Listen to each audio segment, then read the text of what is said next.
ఎన్నికల కోసం కొంతమంది రాజీనామాలను ఆమోదిస్తున్నారు, లేకపోతే కొంతమంది నోటీసులు ఇస్తున్నారు. ఇన్నాళ్ళు లేని చర్య ఇప్పుడు ఎలక్షన్స్ కోసమే చేస్తున్నారని ఒక ఆరోపణ.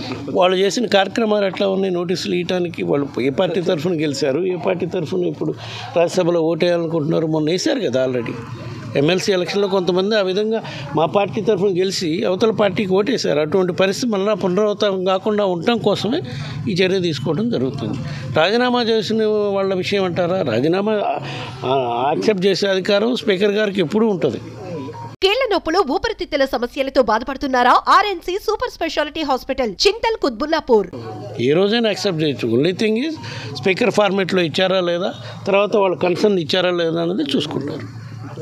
3 ఏళ్ళుగా కోల్డ్ స్టోరేజ్లో పెట్టి ఇప్పుడు ఇవ్వడం ఏంటి? 2-3 నెలల ఎలక్షన్ ముందు ఇప్పుడు రాజీనామా. ఎప్పుడైతే ఆయనకేమో ఆయన రాజీనామా చేశాడు, ఎప్పుడైతే ఆయనకేమి ఏదో శాసనసభ్యుడిగా ఉన్నాడు ఉంటాడులే అని ఆలోచన కిందనే ఇది చేశారు. కానీ ఈ రాజీనామా ఇప్పుడు చేసామా ఆ రోజు చేసామా అనేది ఆయనకు సంబంధించిన అంశం కాదు. ఆయన రాజీనామా చేసుకోకముందు ఆలోచించాలి. ఇది ఊరక దీనికోసం చేస్తున్నామా ఇది చేస్తున్నామని చట్ట ప్రకారం దీని ప్రకారమే ఆయన రాజీనామా ఆయన చేసిన దాన్ని యాక్సెప్ట్ చేయడం జరిగింది. ఎట్లా నెల రోజుల్లో నోటిఫికేషన్ వస్తుంది, ఎలక్షన్స్ పోతున్నాం, అప్పుడే మళ్ళీ ప్రజలు తీర్పు తీసుకున్నాం, మళ్ళీ బ్రహ్మాండంగా రావచ్చు చట్టసభల్లోకి. సార్, టీడీపీ జనసేన 20 ఏళ్ళు మేనిఫెస్టోని విడుదల చేస్తుంది సార్. ఆ మేనిఫెస్టోని ప్రజలు ఎంతవరకు తీసుకొస్తారు?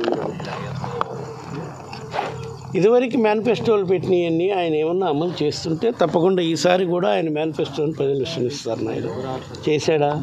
మేనిఫెస్టోలో చేసిన అంశాలు మేనిఫెస్టోలో అనేదే వెబ్సైట్ నుంచి తీసేసిన ఘనత అయింది. ఇంకా ఆయన చెప్పే హామీలు ఆయన మేనిఫెస్టోలో పెట్టినవి, ఆయన ఏదో బాండ్ రాసిస్తా అంటే గ్యారంటీ బాండ్, ఆ బాండులకి ఏ విలువ ఉంటుందండి? ఆయన చెప్పిన మాట మీదే నమ్మకం లేదు, ఆయన ఇచ్చే బాండ్ మీద ఏమో నమ్మకం ఉంటుంది, ఆయన ఇచ్చే గ్యారంటీ మీద ఏమో నమ్మకం ఉంటుంది. ప్రజలు ఆయన డ్రామాలు ఎన్నో చూశారు.